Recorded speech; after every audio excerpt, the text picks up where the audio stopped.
नमस्कार, न्यूज 18 देख रहे हैं आप और मैं हूं आपके साथ जुबैर मलिक।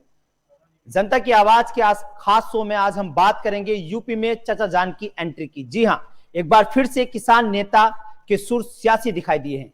उन्होंने ओवैसी की यूपी की राजनीति में एंट्री करने पर कहा है कि यूपी में बीजेपी के चाचा जान आ गए हैं। हालांकि इससे पहले अब्बाजान को लेकर यूपी में राजनीतिक पारा गर्म है। अब यूपी में चाचा जान की एंट्री के बाद सियासी पारा और दो हाथ चढ़ गया है। आज इसी मुद्दे पर चर्चा करने के लिए हमारे साथ एक पैनल भी है, लेकिन उससे पहले आपको दिखाएंगे एक रिपोर्ट, देखिए। अब्बाजान कहने वाले आसन हजम कर जाते थे। ओवैसी नाम का इनका चाचा जान है, बीजेपी का चाचा जान, और आ चुका है उत्तर प्रदेश में। यूपी में अब अब्बाजान के बाद चाचा जान की एंट्री हो गई है, जिसके बाद राजनीतिक पारा भी गर्म हो गया है। जब से उत्तर प्रदेश में एआईएमआईएम के चीफ असदुद्दीन ओवैसी ने चुनाव लड़ने के लिए एंट्री मारी है, तब से विपक्षी दलों के पेट में दर्द होने लगा है। अब तो आलम यह है कि किसान नेता राकेश टिकैत ने भी ओवैसी को बीजेपी का चाचा जान बता दिया। बीजेपी का चाचा जान आ चुका है उत्तर प्रदेश में। ओवैसी नाम का इनका चाचा जान है, बीजेपी का चाचा जान, और आ चुका है उत्तर प्रदेश में। उसका सहारा लेंगे, उसको फुल आशीर्वाद है। वो गाली देगा, ये कोई मुकदमा दर्ज नहीं करेंगे। वो कुछ भी कहेगा, इनका चाचा जान है, बुला करे बहुत मन्नतों के बाद में आ चुका है वो यहाँ पे। वो बर्बाद करेगा इस किसानों को यहाँ से। ये सब ए और बी टीम है, इनकी चाल समझने की जरूरत है आपको। और आपने देख भी लिया होगा, ये षड्यंत्र रचेंगे, ये चुनाव के टाइम पे भी षड्यंत्र रचेंगे। आपने जिला पंचायत में देखा, अगर बागपत के लोग मजबूत ना होते तो कोई जीत सकता था? क्रांतिकारी लोग थे बागपत के। किसान के खोल में सियासी झोला उठाकर घूम रहे टिकैत की पोल खुलती जा रही है, क्योंकि ढोल पीटकर खुद टिकैत कहते थे कि हमें सियासत से कोई मतलब नहीं। लेकिन अब टिकैत के बोलों में सियासत की बू आने लगी है। हमारा संघर्ष ये भारत सरकार से है। 3 कानून जब तक वापसी नहीं होंगे, ये किसान बॉर्डर से हटेगा नहीं। हम उनके दरवाजे पे बैठे और दिल्ली ने दरवाजे बंद कर रखे। हम चाह रहे हैं कि शांति से, प्यार से दिल्ली बुलवा कर बातचीत करा, एक रास्ता निकाल ले। नहीं तो जो किसान 10 महीने से बैठा, फिर अगर हम दिल्ली में जान लेंगे तो फिर ये कहेंगे ये दरवाजे तोड़कर दिल्ली में गए। जो आप 10 महीने से आप वहाँ बैठे हो, आंदोलन कर रहे हो, और सरकार आपसे वार्ता करना चाहती है, क्यों वार्ता नहीं कर रही है? आप नहीं, सरकार नहीं वार्ता करना चाह रही, वो झूठ कह रही है सरकार। इनको गोल्ड मेडल देंगे सरकारों को झूठ बोलने पे। वो ये कहते हैं कि कानून वापसी नहीं होंगे, आप बात कर लो। तो इसका मतलब उन्हें फैसला सुना के सुरक्षित रख लिया। हमें तो बुला के वो स्टैंप पे मोहर लगाना चाहते हैं कि आप इस पे साइन करो। हालांकि बी टीम कहे जाने पर ओवैसी कई बार जवाब दे चुके हैं। जरा सुनिए क्या कुछ कहा ओवैसी ने। हम बी टीम नहीं है, हम वो टीम, हम तराजू का वो पल्ला है कि जिसका साथ देंगे वो तख्त पर बैठ जाएगा, हम जिसका साथ छोड़ देंगे वो तख्ते पर लेट जाएगा। वोट कटवा पार्टी कहे जाने पर ओवैसी इससे पहले भी सपा, बसपा व अन्य कई दलों को जवाब दे चुके हैं, लेकिन ये बात विपक्ष से लेकर राकेश टिकैत तक को रास नहीं आई। जिसके बाद आज फिर एक बार राकेश टिकैत ने ओवैसी को बीजेपी को एक ही टीम बता दिया और ओवैसी को बीजेपी का चाचा जान भी बता दिया। Bureau desk, news 18 Shamli.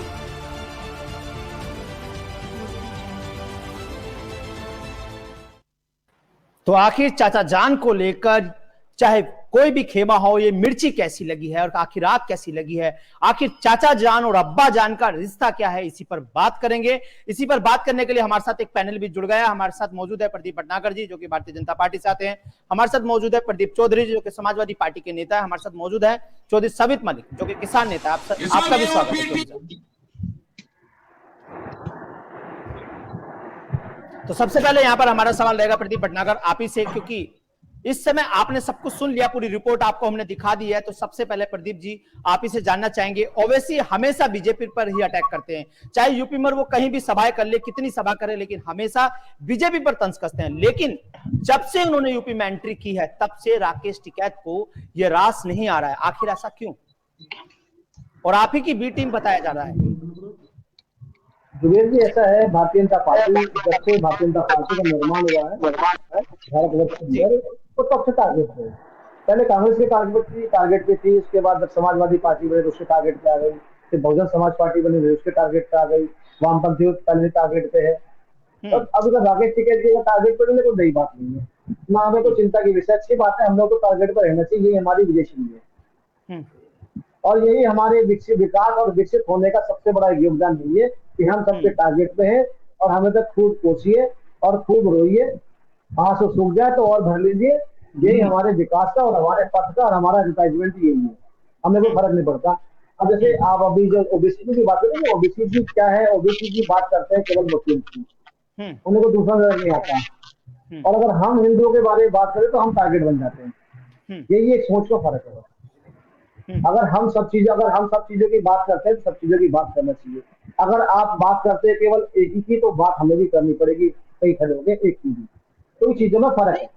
चलिए ठीक है, अभी फिर से आपके पास आएंगे। इससे पहले यहाँ पर समाजवादी पार्टी के नेता भी हमारे साथ मौजूद है, प्रदीप चौधरी जी। आप दोनों के नाम एक से हैं, थोड़े उसमें सवाल में ध्यान रखना, किससे जो पूछा जा रहा है वही जवाब दें।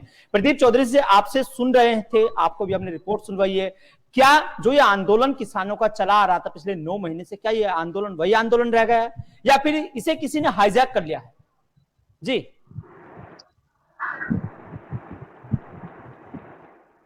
मेरे नाम प्रदीप जी को सुन रहा था। जी जी जी, भारतीय जनता पार्टी के नेताओं का और भारतीय जनता पार्टी का चरित्र का ये हाल हो गया है कि ये करे तो लीला और दूसरा करे तो पाप। मैं इनसे पूछना चाहता हूं, दिल्ली की गद्दी की 100 कदम की दूरी पे किसान आंदोलन चल रहा है, क्या वो किसान नहीं है? क्या वो देश के नागरिक नहीं है? क्या वो वोटर नहीं है? क्या इनको वो दूसरे लोग नजर आते हैं? मैं पूछना चाहता हूं, देश में किसान की तरक्की या किसान की बात करने वाले लोग, इन्होंने तमाम बातों पे वोट मांगा, एमएसपी पे वोट मांगा, आय दोगुनी करने पे वोट मांगा। क्या मैं पूछना चाहता हूँ, किसान की आय दोगुनी हुई या एमएसपी कहीं खरीद हो पाई? ये बातें बनाने में, गुमराह करने में बहुत आगे हैं। आज किसान के हालात हैं कि 2014 में धान की फसल 4500 रुपए प्रति क्विंटल बिका करती थी और आज 900 रुपए क्विंटल में धान की फसल बेचने को मजबूर हुए।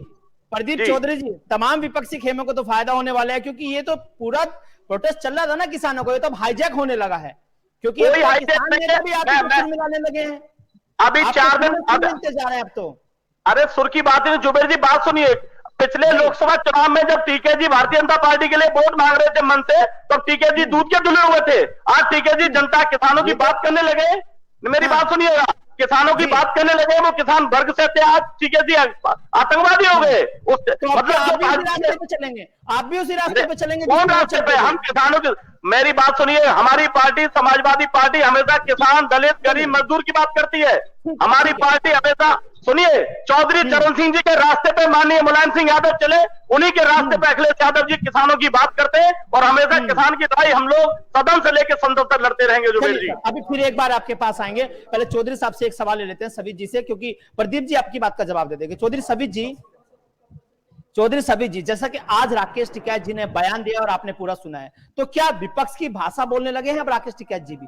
कहीं ऐसा तो नहीं है कि जो आंदोलन है वो विपक्षी आंदोलन बनने जा रहा है? जुबेर जी, ऐसा नहीं है। उत्तर प्रदेश में सबसे पहले जो माननीय मुख्यमंत्री जी हैं, जिस पद पर वो कायम है, उनको ऐसी भाषा का इस्तेमाल नहीं करना चाहिए, क्योंकि वो एक संवैधानिक पद पर हैं और उन्होंने कहा था अब्बा जान। तो ये तो हमारे यहाँ नॉर्मल बोले जाने वाले भारत में शब्द हैं, अब्बा जान, चचा जान। लेकिन मेन मुद्दा जो है वो ये है कि उत्तर प्रदेश में जो चुनाव आ रहे हैं, इन लोगों के पास विकास के नाम पर वोट मांगने के लिए कुछ नहीं है। तो ये लोग इसको भ्रमित कर जनता को फूट डालकर, बांटकर, सांप्रदायिक तनाव फैलाकर अपना चुनाव लड़ना चाहते हैं। लेकिन अब भारत की जनता, उत्तर प्रदेश की जनता होशियार हो गई है। आपने देखा मुजफ्फरनगर में जो महापंचायत हुई, उसमें सभी जाति धर्म के लोग थे और सबने एक साथ मिलकर सभी जाति धर्म के लोग थे और वहां पर कैसे कैसे नारे लगे वो भी सर सबने सुने थे। वो भी पूरी जनता ने सुने, नारे कैसे लग रहे थे वहां? वो नारा कोई अभी का नारा नहीं है, वो नारा सन 1987 से लग रहा है। वो नारा सन 1987 से लग रहा है, वो कोई नारा नहीं है। लेकिन बीजेपी को एक शब्द सुनाई दिया, दूसरा नहीं सुनाई दिया। वो इन लोगों की कमी है। ये तो कहीं ना कहीं ऐसी बात करते हैं कि जिससे लोगों की जन भावनाओं को ठेस पहुंचे। और इनके पास विकास के नाम पर अगर सड़कें हैं तो वो कलकत्ता की फोटो दिखाई जाती है। चलिए ठीक है सर, बिल्डिंग अभी फिर आएंगे आपके पास, दिखाए गए हैं। तो ठीक है, इन अभी लोगों को आएंगे समझना आपके चाहिए, इन्होंने जी के पास संकल्प चल पत्र देते हैं। में, जुबेर जी जो हाँ। संकल्प पत्र में वादे किए थे, अब 4.5 साल से ऊपर होने वाले हैं, तो इनको बताना चाहिए कि संकल्प पत्र में हमने क्या क्या वादे किए थे और कितने पूरे किए हैं। इन्होंने गन्ने का रेट 14 दिन में देने का वादा किया था, वो उसमें नहीं दे पा रहे हैं। इन्होंने कहा था 14 दिन बाद होगा तो हम ब्याज के साथ देंगे, वो नहीं हो रहा है। ये सरकार ऐसी सरकार है जो माननीय सुप्रीम कोर्ट की बात भी नहीं मानती है। सुप्रीम कोर्ट का आदेश है कि 14 दिन में भुगतान करना चाहिए। अगर भुगतान नहीं होता है, और भी कई समस्या जैसे देखिए उत्तर प्रदेश में सबित मलिक जी, कोई भी नेता, किसान नेता विकास की बात नहीं कर रहा है, क्योंकि अगर आप किसान हो तो आपको खेत खलिहान की बात करनी चाहिए। आप तो अब चुनावी मुद्दों की बात कर रहे हैं, आप सियासी बोल रहे हैं। प्रदीप जी के पास चलते हैं। प्रदीप अगर हम अपने पास आ रहे हैं, आप जवाब मांग रहे हैं, आवारा पशु की समस्या बता रहे हैं, भटनागर जी जो भारतीय जनता पार्टी से बैठे हैं उनके पास चलते हैं। रुकिए प्रदीप जी, पहले सवाल तो कर लीजिए। अरे सुन लीजिए, आपको तो अब्बा जान याद आने लगे थे। अरे सुन लीजिए सर, है आपको तो अब्बा जान याद आने लगे थे, इनको चाचा जान याद आ गए किसानों को। अब यही चलेगा क्या? विकास क्या नहीं होगा अब? देखिए ऐसा है, अब तो कोई अब्बा जान याद कर रहा है, कोई चाचा जान याद कर रहा है। ऐसा कौन सा विकास हो गया जो अब्बा जान और चाचा जान की जरूरत पड़ गई आज? देखिए ऐसा है, जिनको अब्बा जान या चाचा जान की जरूरत है वो बात कर रहे हैं इस चीज के बारे में। सर शुरुआत तो आपने की है ना, ये मत भूलिए। अब्बा जान तो योगी जी ने कहा है, कुशीनगर में उन्होंने किया है सब। जी मैं बिल्कुल बोलूंगा जुबेर जी। अब आप मुझे 30 सेकंड सुनिएगा। देखिए पहले चीज आपने अब्बा जान की बात करी है। देखिए अगर माननीय मुख्यमंत्री जी की अगर आप बात करेंगे तो मैं इस बात की अवहेलना नहीं करूंगा कि देखिए जो मुख्यमंत्री जी ने कहा, वो कहा जब पहले राशन में देखा वो बंटवारा कैसे होता कि अब्बा जान के लिए आया करता था और वो बांग्लादेश और नेपाल चला जाता था।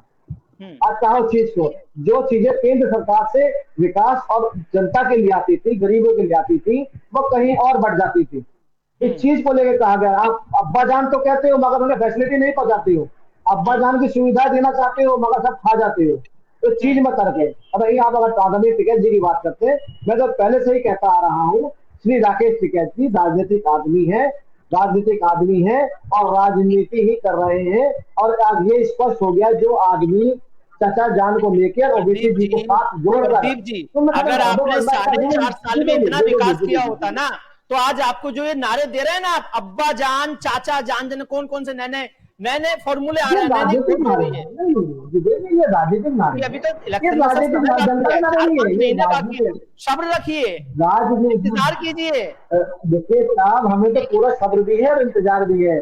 बौखलाए तो पार्टियां हैं, बौखलाए तो वो है जो आपके पास आएंगे, अभी आपसे इसका जवाब लेंगे। जो बौखलाए बैठे ना, किसानों के नेता बन के बौखलाए वो हैं, बौखलाए और पार्टियां बौखलाई हुई है, जिनके मिर्ची लगी हुई अब्बा जान के कहने पे। ठीक है, किसके मिर्ची लगी है? ठीक है, अरे उनके वो भी बैठे हैं, प्रवक्ता बैठे हैं समाजवादी पार्टी के। प्रदीप चौधरी जी जवाब दे दीजिए जल्दी से। जवाब ये है, आपके मिर्ची लगी है। मैं मिर्ची इनको बता रहा हूँ, बंगाल में दीदी हो दीदी लगी है, उनके नहीं लगी है। हल्दी करके बैठे हैं ठंडक के लिए। बता तो रहा हूँ। अरे जुबेर जी मेरी बात तो सुन लीजिए। उत्तर प्रदेश में अब्बा जान का जवाब भी जैसे बंगाल की जनता ने दीदी हो दीदी। आपकी आवाज नहीं आ रही है प्रदीप चौधरी जी। वही जवाब इनको अब यहाँ पे उत्तर प्रदेश में मिलने वाला है। और विकास के नाम पे आपको बता दूं मैं, अगर सर आप आगे होके बैठे, सुनिए अरे सुनिए भाई, अरे आप सुनिए, बीच में मैं आपसे ज्यादा बोलना जानता हूँ। हम चिलम नहीं पीते हैं, चिलम नहीं पीते हैं। चिलम भी बरामद होगी, अरे चिलम भी बरामद होगी, चिलम भी बरामद होगी और इसी यही ऑफिसर करेंगे। प्रदीप जी चिंता ना करिए, चिलम का इंतजार करिए। और दूसरी बात सुनोगे आप जुबेर जी, भारतीय जनता पार्टी के लोग डिस्टर्ब करते हैं, जवाब इनके पास है नहीं। अगर तुमने अपना विकास पैदा किया होता तो आज तुमको कलकत्ता की सड़क अखबार में नहीं छपवानी पड़ती, तुमको अमेरिका की फैक्ट्री अखबार में नहीं छपवानी पड़ती। लाओ एक काम आप मुझे बता दो जो तुमने उत्तर प्रदेश में किया हो, जिसका तुमने खुद उद्घाटन किया, खुद ही जो उसका शिलान्यास लोकार्पण किया हो। कैसी आप बात करते हो? बंगाल में गए थे, दीदी और दीदी करने लगे, चिलम पी के पूरे देश को चिलमबाज बना दिया तुमने, और आप उत्तर प्रदेश की अब्बा जान की करते हो। आप उसकी बात करते हो मुख्यमंत्री की अपने की, जो खुद के अब्बा जान के अंतिम संस्कार में नहीं गए और दूसरे के अब्बा जान के 3-3 दिन लगातार पड़े रहे। क्या बात करते हो यार तुम? ये तुम्हारी भाषा है? हम लोग कहेंगे तो आप ये कहोगे, इससे तुम ये हो जाएगा। बात करो विकास की, बात करो सड़क की, बात करो रोजगार की, बात करो बिजली की, बात करो स्वास्थ्य की, चिकित्सा की। आज किसान देश का अन्नदाता पड़ा है और तुमको शर्म नहीं आती है? तुम हंस के इस तरीके की बातें कर रहे हो। अगर थोड़ी भी शर्म बची हो तो किसानों के बीच में जमा उनकी मांगे मानिए आप। ठीक है सर, ठीक है, ठीक है, विकास की बात कर लेंगे वो अभी। प्रदीप पार्टी का चाल चरित्र चौधरी जी, ठीक है, आपका गुस्सा जायज है। दीदी जब जनता करेगी ना तुमको ठीक कर देगी, और प्रदेश की जनता ने मन बना लिया तुमको भगाने का। तुम्हारे भाजपा के विधायक समाजवादी पार्टी की तरफ जा रहे हैं, उनकी भी सुन लीजिए। तुम डिबेट कर रहे हो। तुम हमारे नेता के बारे में बोलोगे, हम तुमको बखस देंगे क्या?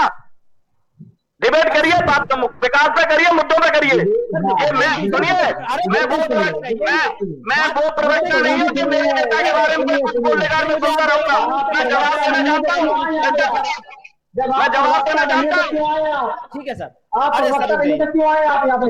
ठीक है, प्रदीप भटनागर जी प्रवक्ता नहीं, जुबेर जी ये प्रवक्ता नहीं है तो क्यों आई है? इससे पहले ये समझाओ इनको, समाजवादी पार्टी के जो नेता बैठे, प्रवक्ता नहीं, कि ये डिबेट है, कोई स्टेज नहीं है ये जो यहाँ पे स्पीच चल रही है। यहाँ तो वार्ता और सवाल जवाब चलते हैं। ठीक है, ठीक है, ठीक है, अभी आपके पास भी आएंगे। चलते हैं फिर से चौधरी सवित मलिक जी के पास। यहाँ पर किसान नेता हमारे साथ बैठे हैं। सवित मलिक जी, आपसे एक सवाल रहेगा, किसान आंदोलन जो चल रहा था, क्या आपको लग रहा है अभी वो किसान आंदोलन वही आंदोलन चल रहा है? जी सवित मलिक जी। देखो जुबेर जी, हमारा आंदोलन जब शुरू हुआ था तो दिल्ली में 3-4 मुद्दों को लेकर था, लेकिन उससे पहले पूरे भारत में कहीं ना कहीं किसानों का आंदोलन होता रहता था। जैसे कि पश्चिमी यूपी में गन्ने को लेकर, हरियाणा पंजाब में और तमाम चीजों को लेकर, तो आंदोलन तो लगातार कहीं ना कहीं होते रहते थे। तो अभी क्या है कि दिल्ली का आंदोलन दिल्ली के मुद्दों पर हो रहा है, लेकिन उत्तर प्रदेश में जो हमारे मुद्दे हैं उनमें सबसे बड़ा मुद्दा है कि पिछले 4 वर्ष से गन्ने का कोई भी पैसा नहीं बढ़ा है। गन्ने का भुगतान उन्होंने कहा था 14 दिन में करेंगे, वो नहीं हुआ है। बिजली के दाम जहां पंजाब सरकार किसानों को फ्री देती है और हरियाणा में 35 रुपए यूनिट है किसानों के लिए, वहीं उत्तर प्रदेश में 175 रुपए यूनिट है। तो किसान कैसे उसका पूरा करेगा? इसके बाद आवारा पशु एक बहुत बड़ी समस्या है। सर मैं आपकी पूरी बात सुनूंगा सम्मान के साथ। आप एक बात सुनिए पहले। किसान, पहला सवाल मेरा ये है कि किसान आंदोलन किस राह पे जा रहा है, आप ये बताइए। और दूसरी बात यह है कि सवित जी, जब ओवैसी यूपी आए हैं तो राकेश टिकैत जी को दिक्कत क्यों होने लगी है? वो कह रहे हैं ये बीजेपी की बी टीम है, उन्हें क्या दिक्कत है? उन्हें तो किसानों की बात करनी चाहिए, खेत खलियान की बात करनी चाहिए। वो क्यों कह रहे हैं कि चाचा जान आ गए यूपी में और अब्बा जान चले गए? उनको क्या दिक्कत है सर? देखो, क्या किसान चुनाव में तो नहीं जाने वाले? कहीं पार्टी बना के कहीं अपनी के चुनाव लड़ेंगे यूपी का? मैं राष्ट्रीय अध्यक्ष होने के नाते आपको जिम्मेदारी से बता रहा हूं कि कोई भी किसान नेता चुनाव नहीं लड़ेगा। और मैं आपको बता रहा हूं, जब तक हमारी मांगे नहीं मानी जाएगी, चाहे वो बीजेपी हो या उसका कोई सहयोगी हो, हम लोग उसका विरोध करेंगे। ये स्पष्ट रूप से हमने बार बार मंच पर कहा और ये कहते रहेंगे, क्योंकि जो सत्ता में है, जिसने हमसे वादे किए थे, हम उसके खिलाफ आंदोलन कर रहे हैं, तो हम उसके साथ कैसे रह सकते हैं? आंदोलन करना सबका, ये लोग नए अजेंडे लेके आए, विकास इन्होंने किया नहीं, जितने वादे लोकतांत्रिक तरीके से आप कानून के दायरे में रहकर आंदोलन कीजिए। मैंने अभी फिर पूछा था, अभी फिर पूछ रहा हूँ कि इन्होंने संकल्प पत्र में जितने वादे किए थे वो बता दें क्या पूरा किया है? इनके पास बताने के लिए कुछ है नहीं, तो ये भटकाना चाहते हैं, लोगों को गुमराह करना चाहते हैं। ठीक है, और अभी चुनाव आ गया तो इनको तरह तरह के दिखाई देंगे। ठीक है, चलिए बीजेपी से जो प्रदीप भटनागर जी है उनसे सवाल लेंगे यहाँ पर, हमारे साथ बीजेपी से प्रदीप देखो भटनागर बैठे हैं। हमारे पास हाँ सर, अभी आएंगे सर आपके पास, रुक जाइए। प्रदीप जी, अब तो किसान और जितने भी विपक्षी खेमे हैं सब एक सुर में सुर मिला रहे हैं, अब आप कैसे इसको पाट पाओगे? अब बीजेपी के लिए बड़ी चुनौती है, क्योंकि 2022 के चुनाव पास हुए हैं। जी बोलिए प्रदीप जी। मलिक जी बीच में कुछ बोल रहे थे ना, सुन लीजिए पूरा। हाँ बोलिए, कोई नहीं बोल रहा है सर, बोलिए आप। सबसे पहले देखिए, जवाब तो ले लीजिए। हाँ दे रहे हैं, जवाब दे रहे हैं। जो जुबेर जी क्वेश्चन किया है उसका जवाब ले लीजिए। अरे सर जवाब आपने प्रदीप भटनागर जी, जो मैंने आपसे पूछा उसका जवाब दे दीजिए ना। तो लोकतंत्र में हमारे पास, अरे आप रुक जाइए चौधरी सबित मलिक जी, अनम्यूट मत कीजिए सर। हाँ बोलिए प्रदीप भटनागर जी, जल्दी से बोलिए। देखिए मैं आपको बताता हूँ, पहले चीज तो ये किसान आंदोलन हम तो शुरू से कहते आ रहे हैं, राजनीति हो चुका है और पूर्ण रूप से राजनीति के लोगों के गोद में बैठ चुके हैं। देखिए इनका जो अभी आपने सुना, अभी आपने मलिक जी को जो कह रहे हैं अपने आप को राष्ट्रीय अध्यक्ष किसान के जो कह रहे हैं, मैं बता दूं पहले तो इनका तीन कानून को लेकर था। अब देखिए एक नया मैटर आ गया है कि अब ये गन्ने को लेके ये बैठे हैं, गन्ने का आंदोलन कर रहे हैं। कहीं इनके दोहरा सिस्टम है ना, ये चीजें पहले क्लियर, इनकी आपस में यही नहीं हो रही है। पहले ये करना क्या चाहते हैं ये कहीं क्लियर नहीं हो रहा। मैं आपको बता देता हूँ, ये जो किसानों के विजेता बने ना बड़े जमीन माफिया, ये इसलिए बैठे हैं क्योंकि इनको जितने भी मिले, राइस मिल हो या चीनी मिल हो, जितने भी और मिले, इन मिलों को दवाई दवा बनाया जाता है, इन पे हड़ताल की जाती है क्योंकि मिलों से इनको कुछ चाहिए होता है। तो नेता बन के जितने बैठे हैं, क्योंकि किसान हित के लिए कोई सोचता ही अपने जेब विकसित होते हैं। अगर ये आज किसानों के लिए बैठे होते तो आज इनके जो प्रारूप बार बार चेंज हो जाते हैं ना, ये होते नहीं है। मैं तो कहता हूँ बिल्कुल किसान बैठे और बिल्कुल स्वच्छ राजनीति, स्वच्छ तरीके से बैठे थे किसान और आंदोलन करते थे। मैं तो फिर नमन करता हूँ किसानों को कि आप जो बैठे हैं आंदोलन कर रहे हैं, बिल्कुल अच्छा आंदोलन है। मगर जो ये राजनीतिक जो लोग आ चुके हैं, नेता आ चुके बन के अपने आप के, किसानों के जो बैठे हितैषी बन के, इन्होंने इस आंदोलन को बदनाम कर दिया। प्रदीप जी एक बात सुनिए, प्रदीप जी ये कैसा किसानों का विकास है जो उन्हें इस तरह का रुख अख्तियार करना पड़ गया? ये कैसा विकास आपने कर दिया? विजय जी आप मुझे पूरा टाइमिंग देते बोलने के लिए, मैं सबकी टाइम दे रहे हैं सर, बोलते सुनता हूं। आप ही के पास टाइम है, आप ही के पास टाइम है, टाइम आप आपका है, मेरा नहीं। पिताजी से पूछिए चाचा जान क्यों याद आए, ओवैसी क्यों याद आए, उन्हें गाजीपुर क्यों नहीं याद आया, सिंधु बॉर्डर क्यों नहीं याद आया, उन्हें मुजफ्फरनगर आंदोलन क्यों नहीं याद आया, उन्हें चाचा भतीजा क्यों याद आया? देखिए ये सब एक षड्यंत्र है, ये केवल ये पार्टी, कुछ पार्टियों को ये ऊपर लाना चाहते हैं, उभर इन चीजों की बात करते हैं, क्योंकि ये सब डिबेट में नहीं बैठते, ये टेक्निकल बात करते हैं। मलिक जी बैठते तो मुझे ज्ञान देते हैं प्रोफेसर बन के, ये नहीं पता और उन्हें नहीं पता, पता नहीं सारे जहां का गम, सारे जहां का ज्ञान लेके बताओ हमारे 3 क्वेश्चन का जवाब दे दो। अगर पता हो 3 क्वेश्चन का जवाब दे दो। सुनो आपके जो सवाल है ना वो टेक्निकल नहीं है। और यहाँ जो बैठा हूँ ना मैं राजनीतिक उसमें बैठा हूँ आपका जवाब देने के लिए, समझिए मेरी बात को। और आपको अगर क्वेश्चन का अगर जवाब दे दो सुनिए, सुनिए मलिक जी सुनिए, अरे आप मत मानिए, आप कृषि मंत्री सवाल कीजिए। अरे आप कृषि मंत्री बोले हमें बहुत कुछ पता है, कहीं बिजली फ्री नहीं है, पंजाब में बिजली फ्री नहीं है, सुनिए पंजाब के सीएम ने क्या बताया, अरे हमें पता है सब कुछ, पता तुम्हें कुछ नहीं है, बता दो अल्लाह अकबर कराओ। कभी पूछा है, कभी पूछा है? अरे भाई मैं तो ये कहता हूँ, आपने कभी किसानों, भाई आप ये बताओ किसानों से पूछा है कभी कि भाई तुम्हें गन्ने का भुगतान ना होता तो क्यों करना होगा हो तुम? यूं तो पूछो। ऐसा है, ये बता दो गन्ने का भुगतान कितना है? अगर तुम्हें पता है ये बता दो कि भारत में गेहूं कितनी खरीद हुई है। रुकिए सबित मलिक जी, जरा ये बताइए, अगर यहाँ पर ओवैसी आकर चुनाव लड़ते तो आप लोगों को कैसी दिक्कत? अपनी समस्या बताइए पहले। कोई दिक्कत नहीं है जुबेर जी, मैं पहले भी कह रहा था, आपने रोक दिया था।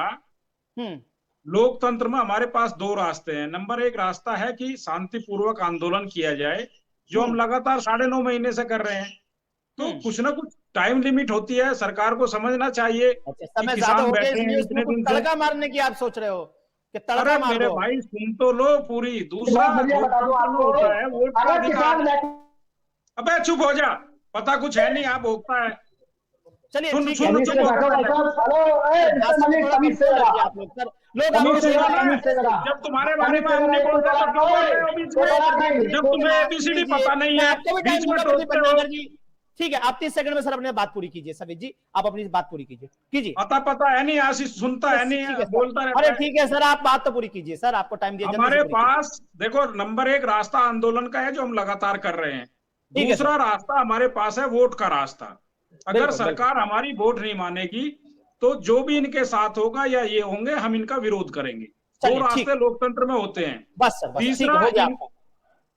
कहता हूं, हाँ, 2-3 सवाल हैं, अगर ये जवाब दे पाए तो दे दे, नहीं तो उसका चलिए, अध्ययन चलिए। करके आए, ऊपर पूछ के आए, बता दें कि पूछ लीजिए भारत जल्दी में से कितने सवाल। % गेहूं की खरीद हुई है, गन्ने हाँ, का ठीक। कितना % बकाया है, और इन हाँ। कानूनों से किसानों को क्या फायदा हो रहा है। बस ठीक है सर, आपके सवालों का जवाब मैं ले रहा हूं, अब आगे मत बोलना सर। प्रदीप जी इन्होंने आपसे 3 सवाल किए, गन्ने का कितना बकाया है, गेहूं की कितने % खरीद हुई है, इनका जवाब दे दीजिए जल्दी से। पहले चीज तो जुबेर जी मुझे बुलाया तो ऐसे बदतमीज लोगों के साथ ना बैठाएं। अरे सर, तो मुझे ऐसी सभ्यता सिखाई गई है। मैंने उनको बोल दिया सर, मैंने उनको बोल दिया है, भाषा में तो संयम रखिए, मैंने उनको बोल दिया है। सर मलिक सर, समय आगे साहब इजाजत नहीं दे रहा है, किसान जवाब दे दीजिए जल्दी। अरे जब हम बोल रहे हैं तो बीच में क्यों बोलते हो?